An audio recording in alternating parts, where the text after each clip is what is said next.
नमस्कार मेरे प्यारे दोस्तों, मैं पीके मिश्रा आपके अपने चैनल RWP एकेडमी में आप सभी का स्वागत करता हूं। आज हम पढ़ेंगे वैदिक कालीन राजनीति। ठीक है, तो इनका मापदंड क्या है।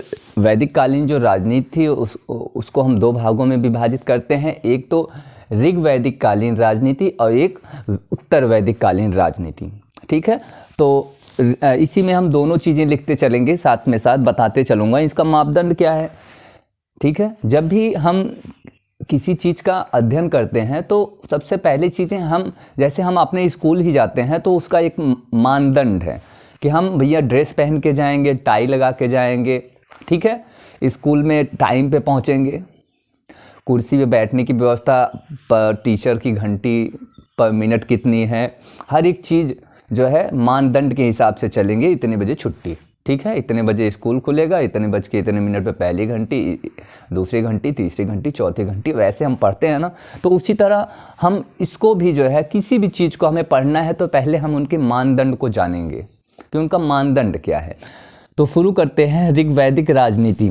ऋग वैदिक राजनीति में मैं उत्तर वैदिक जो भी बढ़ता रहेगा मैं बताता रहूँगा, साथ में वो भी लिखते रहना उत्तर वैदिक कालीन राजनीति में भी। ठीक है, तो लिखिएगा ऋग वैदिक कालीन राजा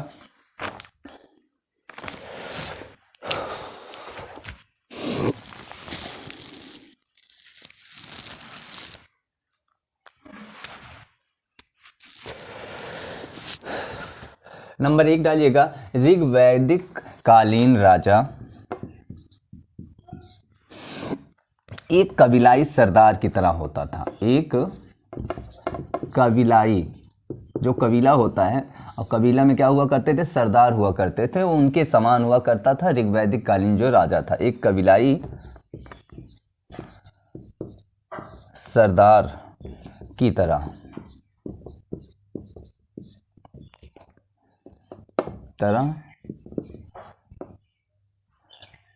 तरह के होते थे।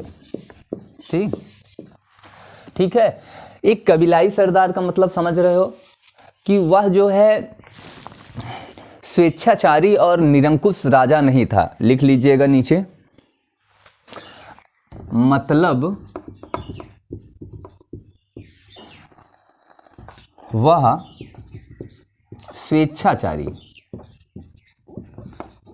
स्वेच्छाचारी मतलब अपनी स्वेच्छा से वो कुछ नहीं कर सकता था, और निरंकुश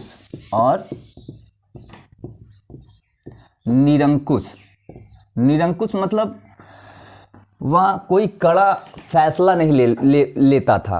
कड़ा फैसला का मतलब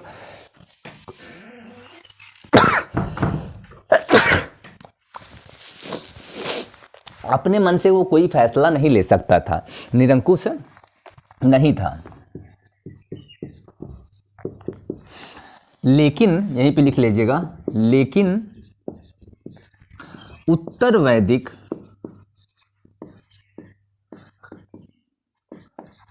कालीन राजा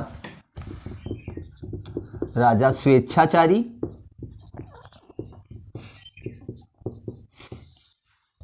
और निरंकुश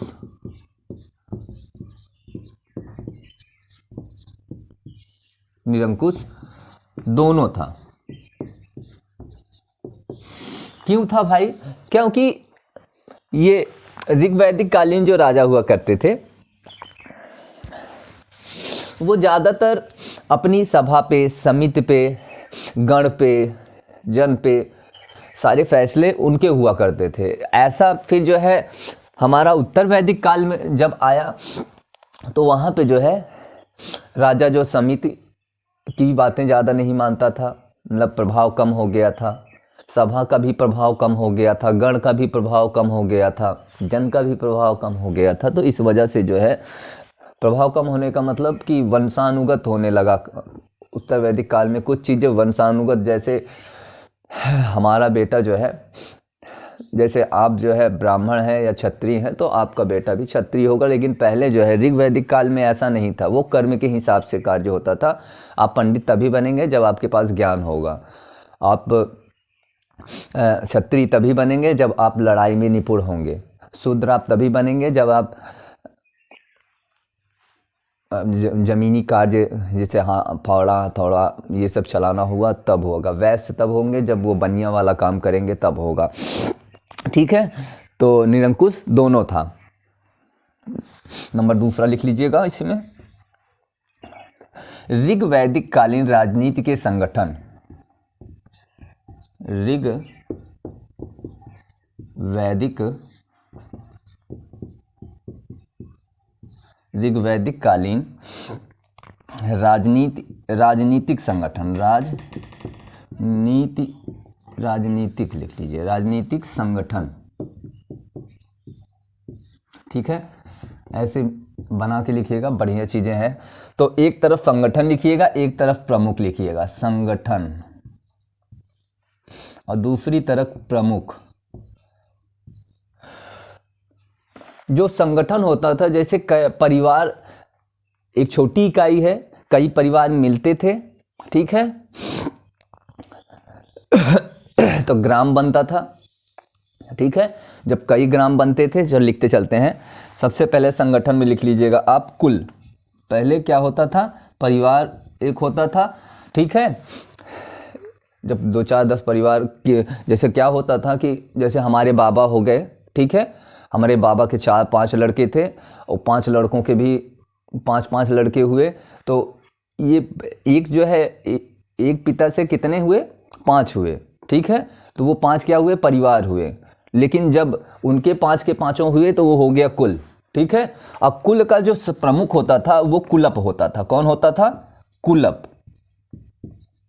उसे क्या कहा जाता था, कुलप कहा जाता था, जो उसका प्रमुख मुखिया हुआ करता था। ठीक है, दूसरा लिख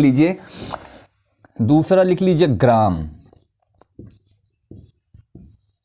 ठीक है, कुल का प्रमुख कुलप और ग्राम का ग्रामणी। तीसरा विष का प्रमुख होता था विस्पति। और आखिरी में जन, जो अब जनपद हो गया है। ठीक है, पहले उसे ऋग वैदिक कालीन राजनीतिक संगठन में इसे जन कहा गया है, और जन का जो प्रमुख होता था वो होता था राजा या राजन। ठीक है, जन का क्या होता था, प्रमुख राजन हुआ करता था। मतलब जो जनपद का प्रमुख हुआ करता था वो राजा हुआ करता था। ठीक है, इसी तरह यहाँ पे देख लीजिए, जो सबसे छोटी इकाई पूछे तो सबसे छोटी इकाई कुल। ठीक है, उससे बड़ी, कुल से बड़ी ग्राम, ग्राम से बड़ी इकाई विष, और विष से बड़ी इकाई जन। ठीक है, यही जो है, अब इसी में एक चीज और लिख लीजिएगा, उत्तर वैदिक काल में, उत्तर वैदिक काल में जन जनपद में बदल गया।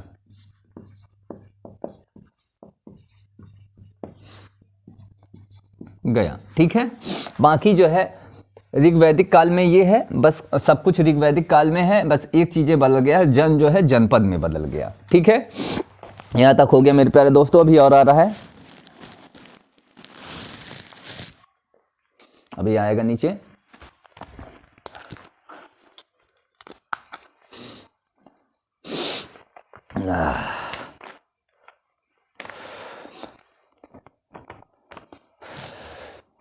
राष्ट्र या देश के लिए ऋग वैदिक, राज्य या देश के लिए ऋग वैदिक काल में राष्ट्र शब्द का उल्लेख हुआ है। तो लिख लीजिएगा नंबर 3 डाल के, राज्य या देश के लिए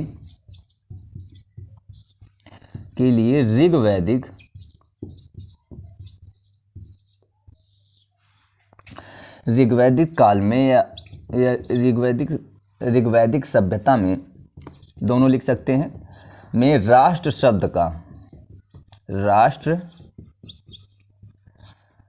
शब्द का प्रयोग हुआ है।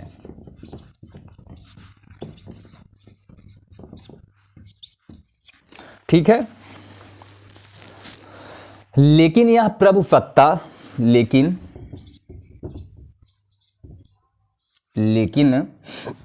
यह प्रभुसत्ता के बारे में, प्रभु के बारे में बताऊंगा जब पॉलिटी पढ़ाया जाएगा।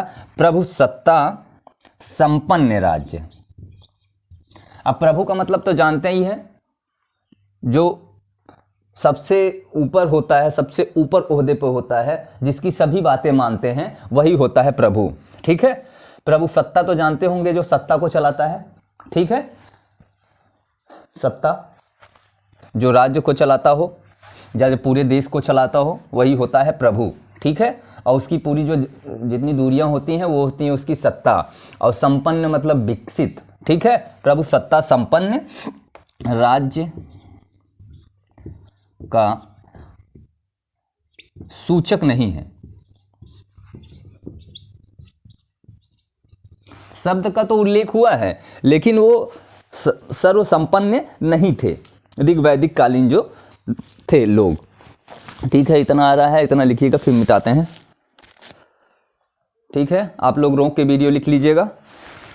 वीडियो काफ़ी बड़ी बनती है, तो हर एक चीज़ जो है, ये समझ जाइए कि जो भी आपको पढ़ाया जा रहा है वो आपके काम की चीज़ है। सब कुछ आपके काम की चीज़ है। कोई पढ़ाते टाइम जो भी मुंह से निकल रहा है वो सब के सब जो है आपके काम की चीज़ है। तो मिटाते हैं, आगे चलते हैं हम।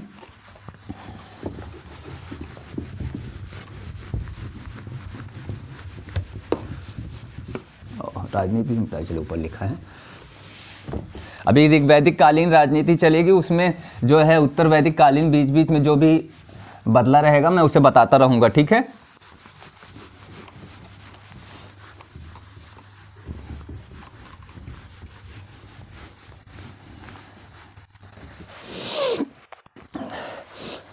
हेडिंग डालिएगा चौथे नंबर पे मैं पंचानन। पंचानन क्या है ये भी जान लेते हैं। ठीक है,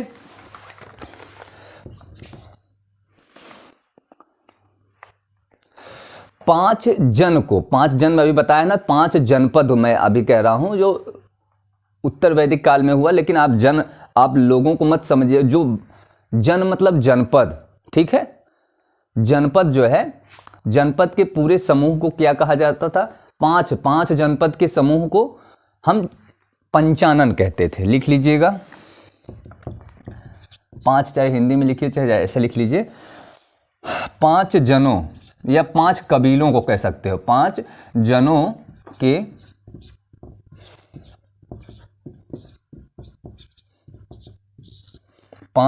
के सामूहिक रूप को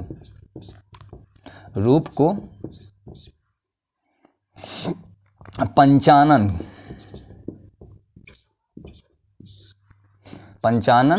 कहा गया है। 5 जनों का नाम लिख लीजिए, जैसे एक डाल के अनु, जैसे में वो डाले,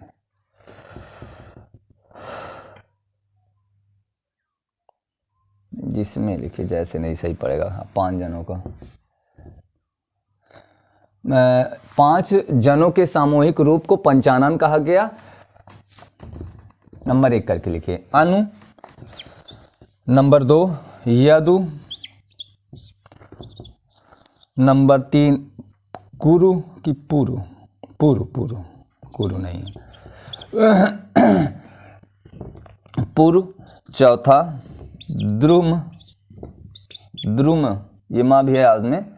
ठीक है, और 5वां लिख लीजिएगा तुवस। ठीक है, तुवस।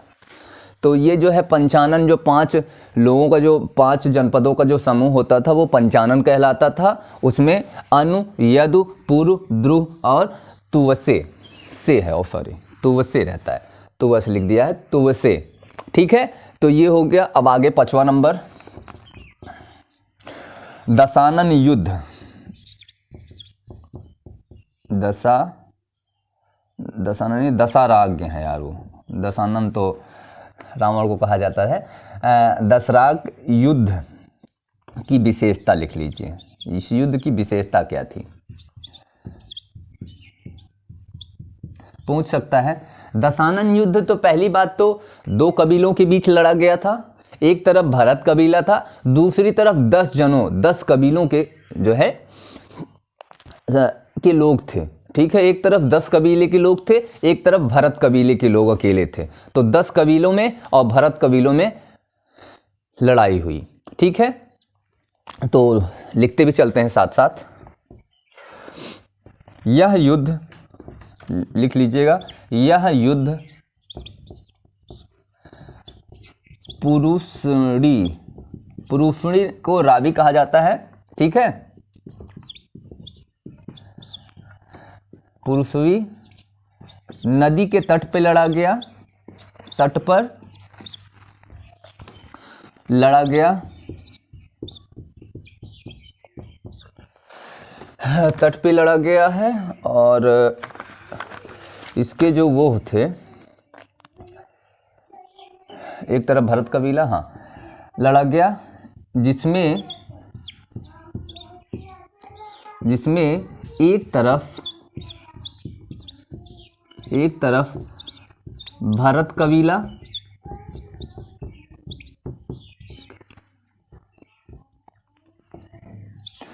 भरत कबीला और दूसरी तरफ 10 जनों के, 10 जन या 10 कबीलों, 10 जनों का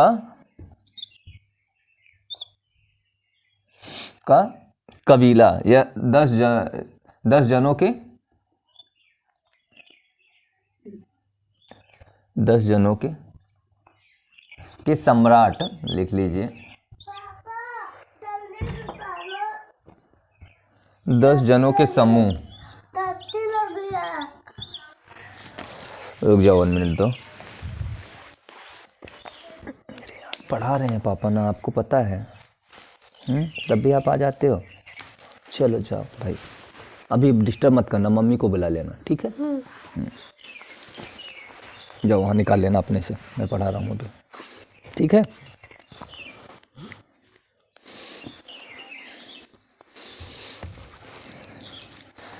आगे जाओ। ठीक है, तो दूसरी तरफ 10 जनों का के 10 जनों के समूह थे।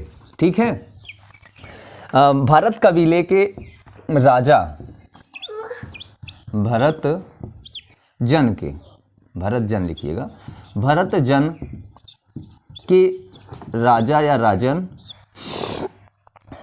यदुदास थे। यशुदास होता है या सुदास भी कहते हैं उन्हें, यशुदास।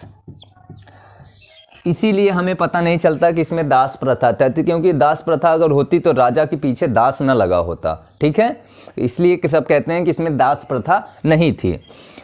भरत जन के राजा यदुदास थे तथा भरत जन के पुरोहित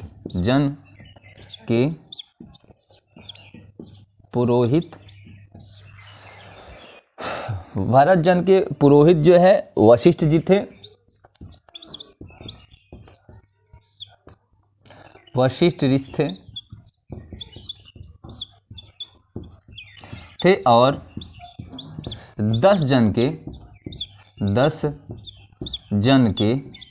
जन मीन्स लोग मत समझिएगा, जन मीन्स जनपद समझिएगा। 10 जन के पुरोहित विश्वामित्र जी थे। कौन था? विश्वामित्र। ये पूछ सकता है कि ये बताइए जो दशराग युद्ध हुआ है, 10 जनों के जो समूह के जो पुरोहित हुआ, 10 जनों के पुरोहित कौन थे? ठीक है, तो वशिष्ठ जी थे। पूछ ले भरत कबीले के, या फिर पूछ ले एक चीज यहाँ पे और लिखना, सुदास यहाँ पे लिख लेना। यह सुदास को सुदास के नाम से भी जाना जाता है। पुरोहित विश्वामित्र ऋषि थे। यशुदास को यशुदास को सुदास के नाम से भी जाना जाता है। यह युद्ध 1200 ईसा पूर्व में लड़ा गया। इसे बंद करते हैं, बहुत चल चुकी कलमें जो है स्याही खत्म हो रही है। यह युद्ध 1200 ईसा पूर्व में लड़ा गया, ये भी लिख लेते हैं। यह युद्ध 1200 ईसा पूर्व में लड़ा गया।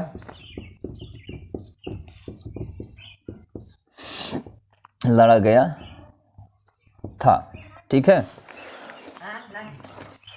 ऋग वैदिक काल में अब राजा के लिए कुछ महत्वपूर्ण शब्द भी हैं, तो वो भी लिख लीजिएगा। महत्वपूर्ण शब्द यहीं पे मैं डाल दे रहा हूं, राजा के लिए महत्वपूर्ण शब्द। राजा के लिए ऋग्वेद में, राजा के लिए ऋग्वेद में लिखिएगा, ऋग्वेद में राजा के लिए महत्वपूर्ण शब्द, महत्वपूर्ण शब्द, ठीक है। एक तो शब्द यह है कि पूरा भेदता, भेदता, पूरा भेदता डैश डैश किया गया है। और दूसरा किया गया है जनस्य गोपा। क्या कहा गया? जनस्य गोपा, ठीक है। पूरा भेदता मीन्स होता है दुर्गों को तोड़ने वाला या किलों को तोड़ने वाला, ठीक है। दुर्गों को या किलों को, दुर्गों को तोड़ने वाले को क्या कहते थे? पूरा भेदता कहते, तोड़ने वाला। और जनस्य गोपा को कहा जाता था जन का रक्षक, जन का रक्षक को क्या कहा जाता था? जनस्य गोपा कहा जाता था। अभी और आ जाएगा तो और लिखाते हैं। हाँ, अभी शायद एक और आ जाए।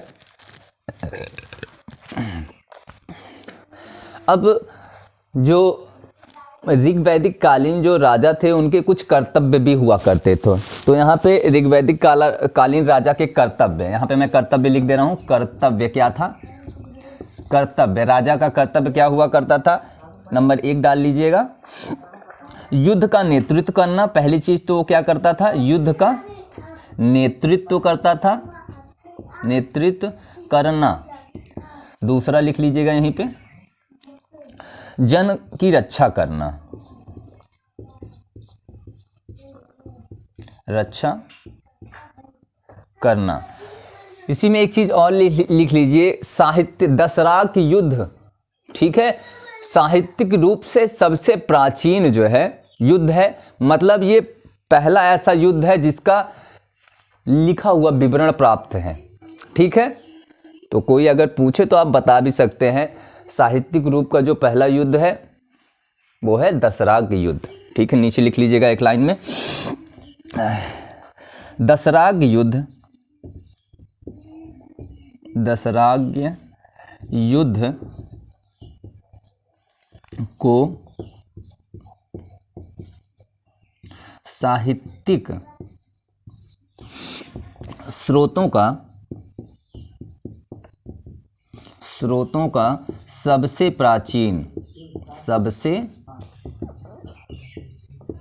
प्राचीन युद्ध माना जाता है, युद्ध माना जाता है।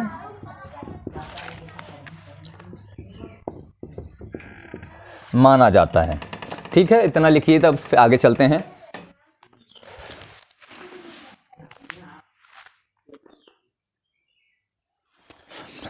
हाँ, तो मेरे प्यारे दोस्तों यहाँ तक हो गया है, हम आगे चलते हैं, ठीक है। इसे मिटाया जाए। आपको चीज़ें समझ में आ रही होंगी, बस आपको खाली पढ़ना है। मैं अपना 100% मैं अपना दे रहा हूँ। आप भी अपना अगर 100% देंगे ना तो स्वाभाविक है किसी भी एग्ज़ाम में आप बैठेंगे, आप सफलता प्राप्त जरूर करेंगे, ठीक है। एकदम श्योरली आपको मिलनी है नौकरी। बस आप जो है कोई भी चीज़ छोड़िए मत। अभी मैं PDF भी दूंगा, मैंने पहले ही बताया है, मैं इसका PDF भी भेजूंगा आप लोगों के पास। जिसे PDF चाहिए मेरा नंबर है 9625 899 324, ठीक है। और नहीं तो ये नंबर जो है आप ले लीजिएगा, इस पे मैसेज करिएगा, सिर्फ मैसेज ही करिएगा, कोई भी कॉल नहीं करेगा इस पे, ठीक है। सिर्फ मैसेज करना है कि सर मुझे PDF चाहिए, मैं भेज दूंगा, ठीक है। नहीं तो टेलीग्राम पे मैं एक चैनल बनाने जा रहा हूँ, उस पर मैं भेज दिया करूँगा, आप लोग वहाँ से भी निकाल सकते हैं। उस पर सब के सब एक ही बार में मिलेगा। इसमें क्या है, एक एक चैप्टर का एक एक बार में मिल जाएगा, ठीक है। तो ऋग्वैदिक काल में रत्निन शब्द का उल्लेख मिला है। रत्निन मीन्स जो मंत्री परिषद होता था, आद्य मंत्री परिषद, ठीक है। ऐसा उसमें कहा गया है कि ये मंत्री परिषद, रत्निन का मतलब मंत्री परिषद रहा होगा, लेकिन फिर उसे नकारा भी गया है, ठीक है। तो लिख लीजिएगा, ऋग्वैदिक काल में रत्निन शब्द का उल्लेख मिलता है। ऋग्वैदिक काल में रत्निन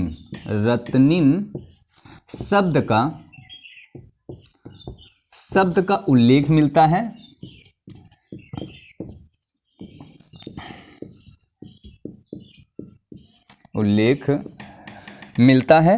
रत्निन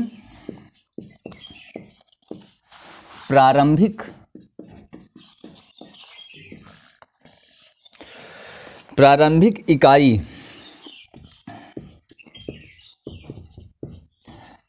भी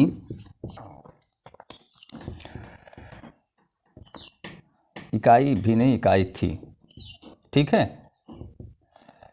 रत्निन प्रारंभिक इकाई थी जिसे कुछ विद्वान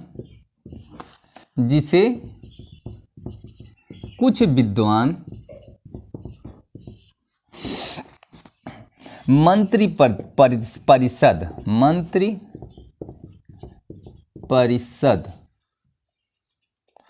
का आद्य रूप कहते थे,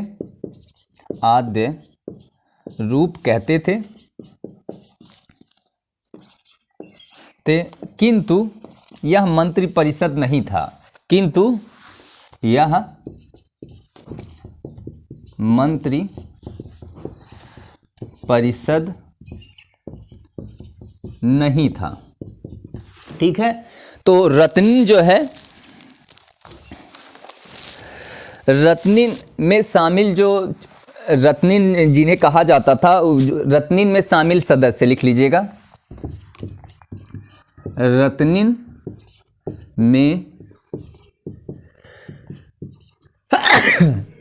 सॉरी मेरे दोस्तों, शामिल सदस्य किन्हें रत्निन कहा जाता था, ठीक है। जो सेनानी होते थे, ग्रामीणी होते थे, ठीक है, रथकार होते थे, महिषी होती थी।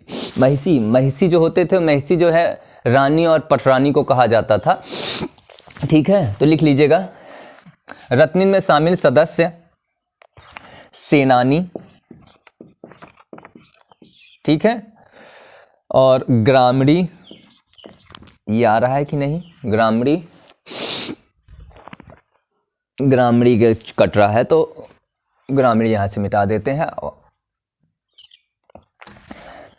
सेनानी, ग्रामीणी, कामा रथकार,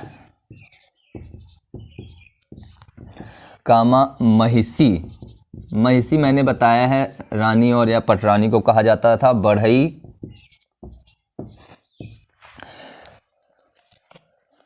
युद्ध में जाने से पहले राजा जो है इनसे मिला करते थे, ठीक है,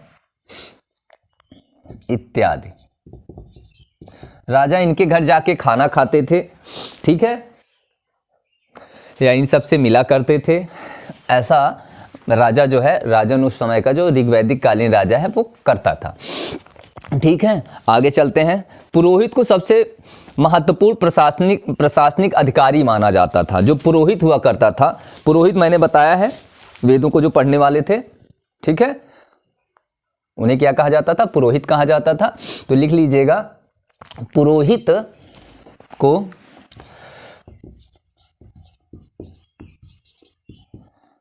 पुरोहित को सबसे महत्वपूर्ण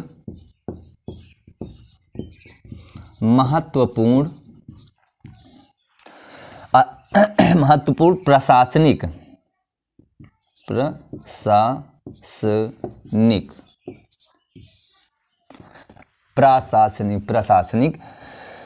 अधिकारी, पुरोहित को सबसे महत्वपूर्ण प्रशासनिक अधिकारी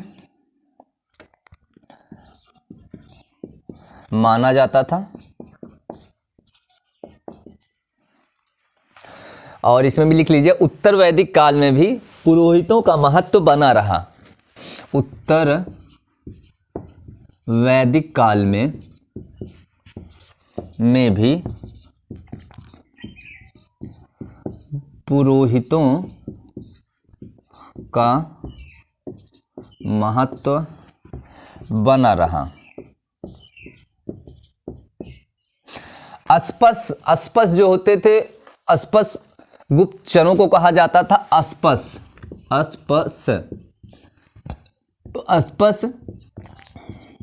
गुप्तचरों को कहा जाता था, जो गुप्तचर हुआ करते थे, जो क्या है, चोरी से जो है वो ले आते थे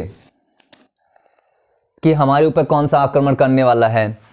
गुप्त मीन्स जानते ही हो, ठीक है, अक्षर मीन्स चलने वाला, ठीक है। चोरी से चलने वाले को क्या कहते हैं, गुप्तचर कहते हैं, अस्पस। लेकिन ऋग वैदिक काल में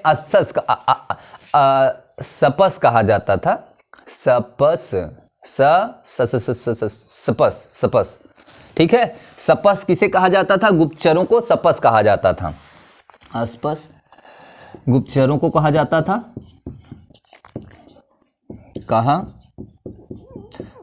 था, और इसी में और लिख लीजिएगा, और नहीं, एक अलग से नीचे से लिखते हैं पूरा।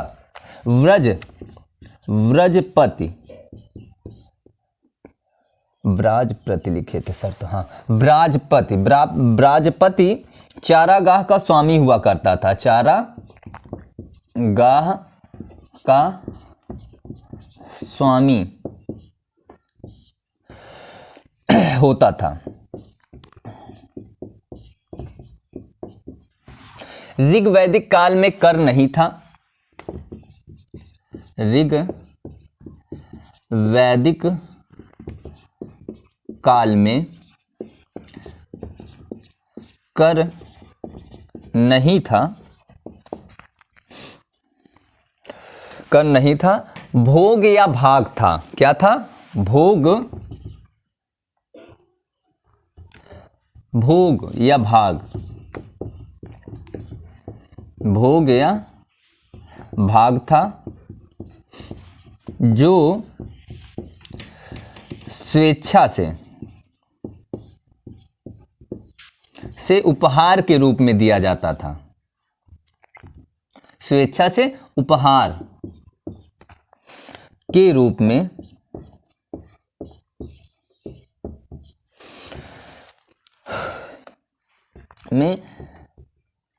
दिया जाता था, राजा को दिया जाता था स्वेच्छा के रूप में। लेकिन लिख लीजिएगा, उत्तर वैदिक काल में ये जो है, ये जो कर था, भोग और भाग जो था, ये कर का रूप है, भोग और भाग, ठीक है। स्वेच्छा से ऋग वैदिक काल में दिया जाता था, लेकिन जब हमारा उत्तर वैदिक काल हुआ तो ये जो है निश्चित हो गया, ठीक है, कि आपको देना ही पड़ेगा, आपको कर देना ही देना है। तो लिख लीजिएगा, उत्तर वैदिक काल में कर नियमित और निश्चित हो गया। उत्तर वैदिक काल में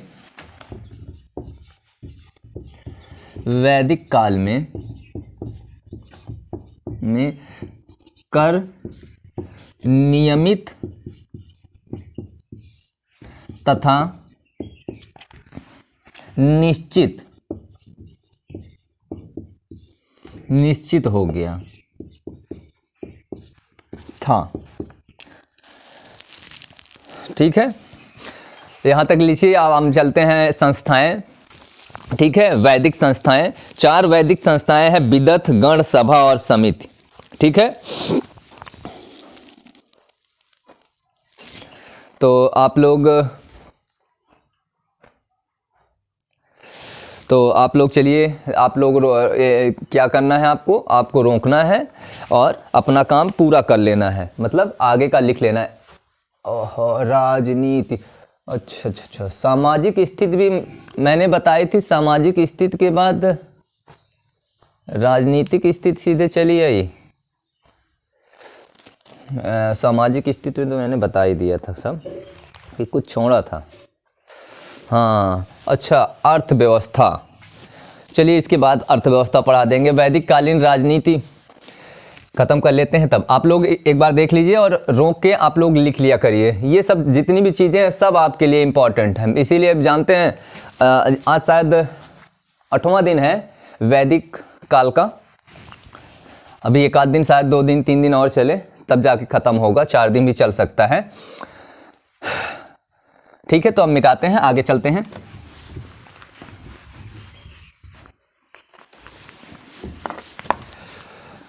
वैदिक संस्थाएं, हेडिंग डालिएगा वैदिक संस्थाएं। ये राजनीति में ही चल रहा है अभी तक। वैदिक संस्थाएं,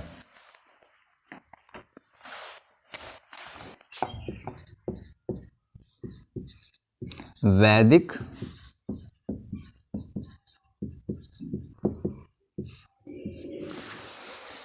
वैदिक संस्थाएं 4 प्रकार की थी, लिख लीजिएगा। ये संस्थाएं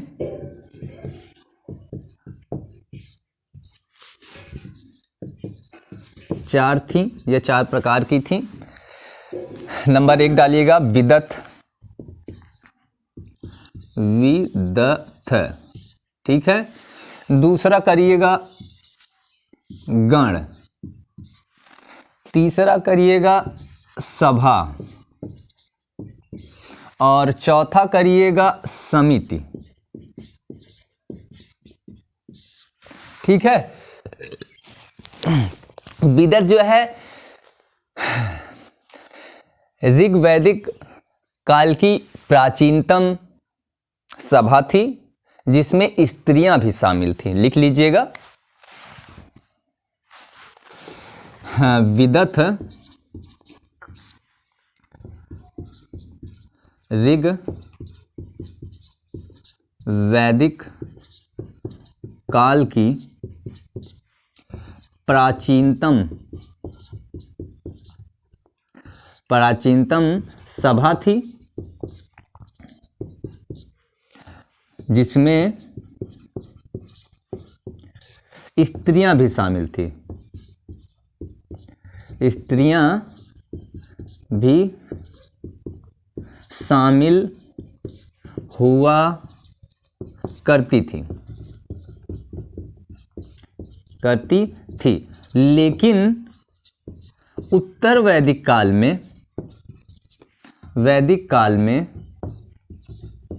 में या कहिए कि समाप्त हो गई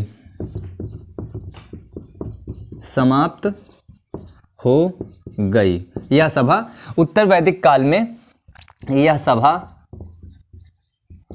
सभा समाप्त हो गई। ठीक है। दूसरा लिखिएगा, गण का कोई जो है, गण की कोई जानकारी नहीं है। ठीक है, दोनों में गण की जानकारी नहीं प्राप्त हुई, लिख लीजिएगा। अब आइए सभा पे। सभा और समिति के बारे में तो आप जानते होंगे। प्रजापति की 2 पुत्रियां भी इन्हें कहा गया है ऋग्वैदिक काल में। ठीक है, तो सभा का लिखिएगा। कुलीन वर्गों के लिए हुआ करती थी, लिखिएगा कुलीन, कुल में जो बेहतर हो, सबसे बेहतर, कुलीन वर्ग, विशेष अभिजात्य विशेष जाति वाले लोग। ठीक है, जात्य वर्ग की संस्था थी।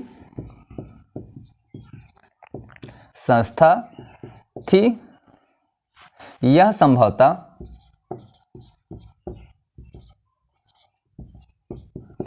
यह संभवतः न्यायिक कार्य करती थी। इनके सदस्य को सुजात कहा जाता था। करती थी, इनके सदस्यों को, मतलब ये जो सभा, जो एक संस्था थी, तो उसमें कोई भी संस्था होगी उसमें सदस्य होंगे, ठीक है। तो जो सभा का जो सदस्य हुआ करता था उसे क्या कहा जाता था? सुजात। सदस्यों को सुजात कहा जाता था,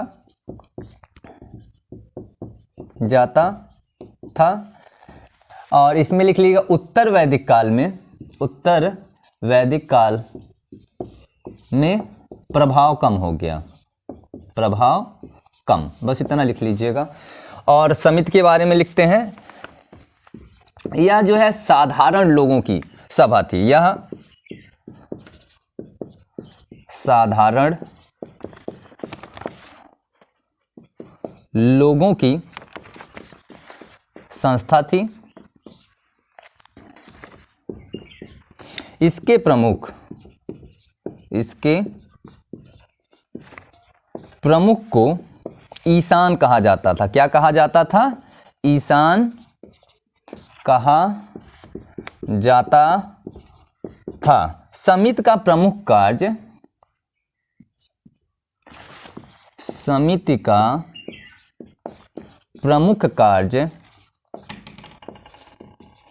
राजा का चुनाव करना। प्रमुख कार्य राजा का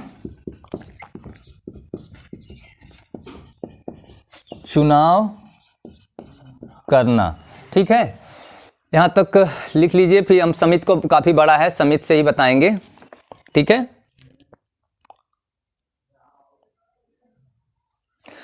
तो और नीचे लिखना चाहो तो लिख लो, यहाँ से स्टार्ट करते हैं। सभा और समिति को, ये भी लिख लीजिएगा। उत्तर वैदिक काल में प्रभाव कम हो गया। मतलब सभा और समिति की बातें जो है वैदिक काल में नहीं सुनी जाती थी, सिर्फ राजा की सुनी जाती थी। वैदिक काल में प्रभाव कम हो गया, ठीक है।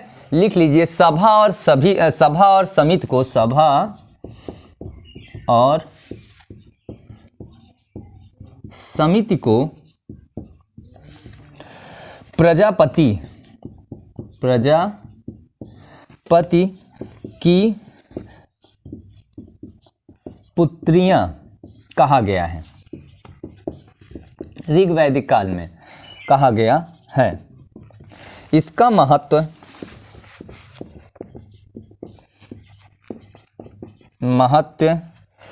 उत्तर वैदिक काल में कम हो गया।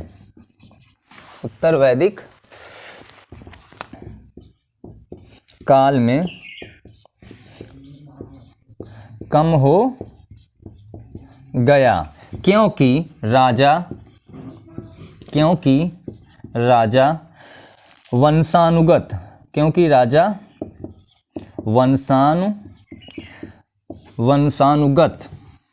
हो गया,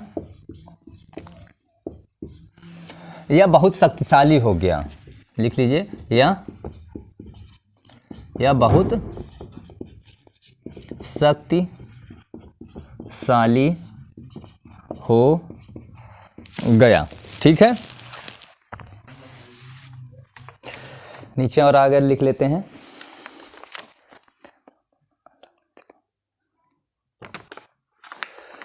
आ जाएगा अभी तो लिखिएगा, ऐत्रेय ब्राह्मण ग्रंथ में या ऐत्रेय ब्राह्मण में, ऐत्रेय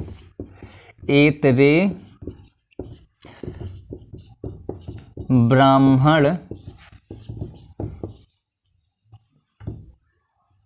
ग्रंथ भी लिख लीजिए, लेकिन मेरे सर ने खाली ऐत्रेय ब्राह्मण बताया था। तो ऐत्रेय ब्राह्मण ग्रंथ में अलग अलग दिशाओं के लिए अलग अलग दिशाओं के लिए अलग अलग शासक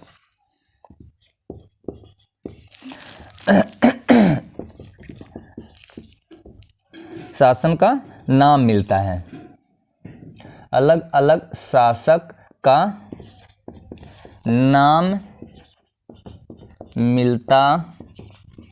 ऊपर आप लोगों ने लिख लिया होगा तो मिटाएं कि भी नीचे आ जाएगा।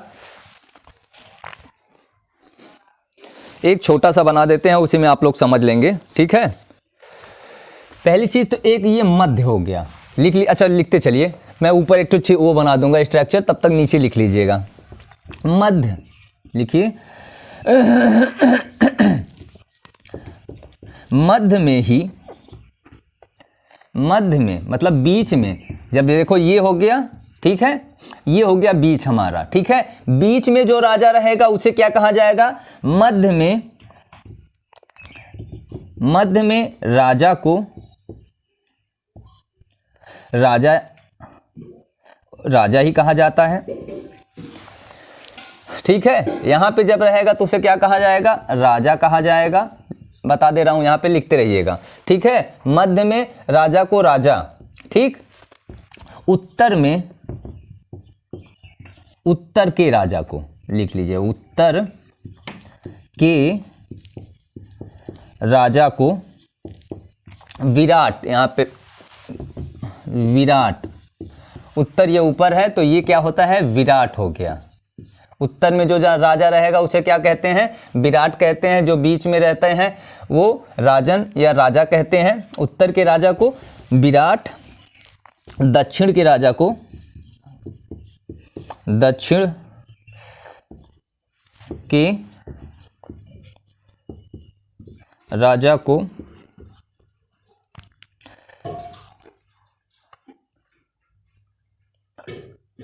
दक्षिण में भोज, यहां पे जो रहेगा उसे क्या कहेंगे? भोज कहेंगे, ठीक है। तथा पश्चिम में स्वराट, स्वराट कहते हैं। पश्चिम इधर रहेगा तो स्वराट, और जब पूर्व में रहेगा तो पूर्व वाले को ही कहा जाता है सम्राट, ठीक है। जो पूरब में राजा रहता था उसे सम्राट कहा जाता था, जो पश्चिम में राजा रहता था वह स्वराट कहलाता था, जो उत्तर में राजा रहता था उसे विराट कहते थे, और जो दक्षिण में राजा रहता था उसे भोज कहते थे, और जो बीच में रहता था उसे ही सिर्फ राजा कहते थे, ठीक है। और एक चीज और जान लो कि चारों दिशाओं का जो राजा रहता था वो एक राट कहलाता था, ठीक है। दक्षिण के राजा को भोज, तथा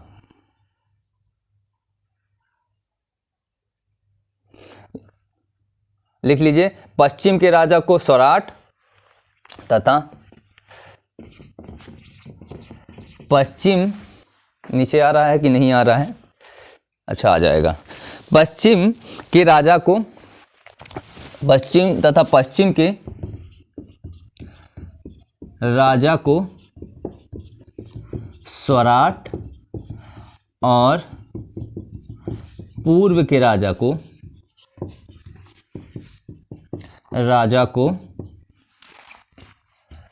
सम्राट कहा जाता था, ठीक है। तो इतना हो गया होगा मेरे प्यारे दोस्तों। और चारों दिशाओं के राजा को एक राट कहा जाता था, ये भी लिख लीजिएगा, नीचे आ तो जाएगा, लिख दे रहा हूं। चारों दिशाओं के राजा को, चारों दिशाओं का जो राजा था उसे क्या कहा जाता था? चारों दिशाओं के राजा को एकराट कहा जाता था,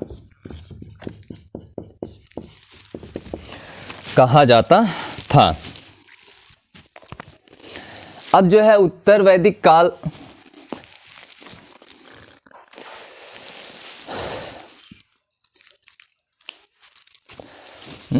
अब हम कल से पढ़ेंगे उत्तर वैदिक काल के जो, ठीक है। याद रखिएगा कि हमने समिति जो है खत्म कर ली थी, समिति के बाद से हमें पढ़ना है, ठीक है। नहीं तो ये वीडियो चली जाएगी कम से कम 1.5 घंटे की, 50 मिनट हो भी चुका है।